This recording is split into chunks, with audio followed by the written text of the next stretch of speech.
We're the fabulous cast of Shark Tank. And these are the traits we look for in an entrepreneur. One of the attributes of a great entrepreneur is it's someone who understands and knows their numbers. They understand their business model. They understand the market they are in. They understand the challenges they've got, and they're able to measure with the numbers. A great example of an entrepreneur that has a tremendous amount of energy and knew their numbers is Snarky Tees. What are your sales? We've done $190,000 in 8 months. Give us customer acquisition cost. So our cost of acquiring a customer right now is about $11. How much is this? So there are 15 sachets in each of our tins, and they're $12.99. That's expensive, though. A K-cup is 66 cents. When we actually dug in to look at her numbers, and you could see she knew all of them. She really understood her numbers, her margin, her customer acquisition costs, her market. We discovered that the average order was 3 tins. So even though she was paying $11 for customer acquisition, she was basically getting about $40 an order. So she was making money. I invested in that deal along with Bethany Frankel. We made our money back in 90 days because when it aired on Shark Tank, it exploded. But what happens after Shark Tank? Well, Barbara, I like it when I make my money back. After that, I'm betting on the future. We got all of our capital back, and now she's building a brand by reducing the snarkiness. In other words, the large retailers didn't like any swear words or cuss words or anything with sexual overtones. We removed all that, and we started getting retailers like Walmart and others who would take in 2 or 3 different flavors, not the whole line. Entrepreneurs need to be creative. I think the most creative minds come up with better ways to do things or new ways to do things. So creativity is innovation. Creative thinking always is incredibly important to business because you're competing and you want to try to give yourself an edge, not only against your competition, but in trying to come up with new solutions for your customers. Someone who inhabits creativity is Scrub Daddy. Here I've got some hot water. Here I've got some cold water. When I immerse the Scrub Daddies in the hot and cold water, a complete transformation occurs. Now, to show you that, I've got 10-pound weights. Here, under the 10 pounds, it's soft and compressible, and that's like a sponge. That's for your general scrubbing applications. But here, check that out. His product is creative, just to begin with. He came in with something that was completely different. Everything about the entrepreneur, the product, and the demo was creative. I love to find an entrepreneur that has chutzpah. My 2 partners that did the Comfy product, which is a sweatshirt that's also a blanket, they had 2 examples of it, no inventory.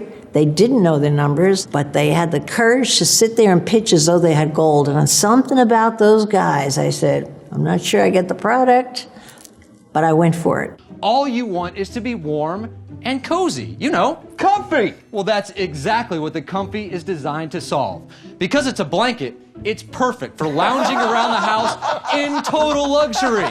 And because it's a sweatshirt, it goes with you and keeps you warm wherever you are. Oh my God. It's a fabulous product. Never would have happened if they had waited till everything was in order and came on Shark Tank. No, they came in with just a prototype. That's it. I think it's really important. You need to be a problem solver. Being successful in business is never a straight line.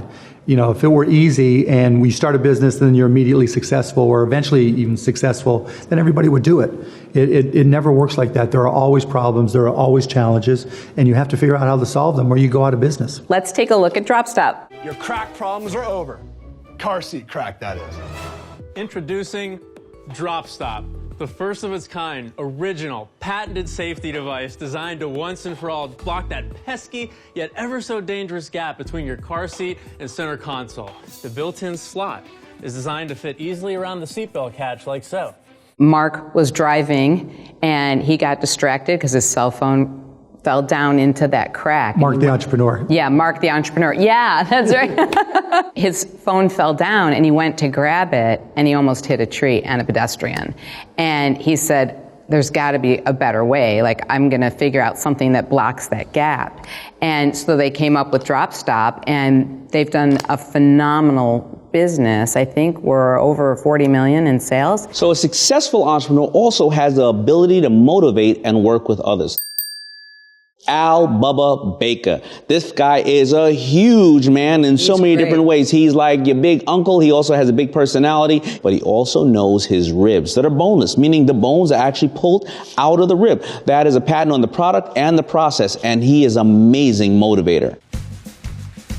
Now, I played a little football in the NFL for 13 years. That was my job. Barbecue is my passion. Sadly, I married a woman that doesn't like ribs because they're too messy. So I vowed to find a way for my wife to be able to enjoy ribs. But how do you make ribs less messy? You take the bones out. After 20 years, I found the perfect method, and the deboned baby back rib steaks were born. Make no bones about it, Sharks. It's time for some ribs. What a salesman. Wow. He was absolutely amazing. Great. And we've gone on to do so many things that deal with Carl's Jr., also cruise lines, and he's just an amazing entrepreneur, but he gets to motivate people. Because, listen, the buyer's going to see a bunch of ribs from so many different people, but when Al Bubba Baker comes in that room and he resonates with them and says, you know what, the best thing behind any great invention is a wife who hates ribs, right? And then he gets them to realize that. And then he also talks about his time on the field.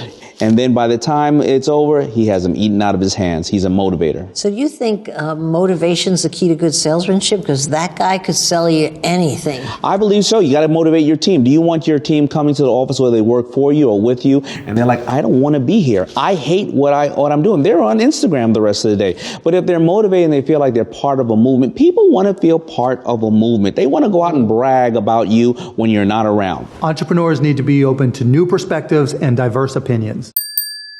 Look at your workforce. Do they all look like you? Do they look different than each other? Do they have different experiences? It's really about, allowing people to speak up and allowing and encouraging them to speak about their experiences and how they can impact your business. Because all it takes is one good idea. A great example of someone who looks for new perspectives is Alice from Alice's Table. Alice's Table empowers women across the country to launch their own businesses, teaching flower arranging classes.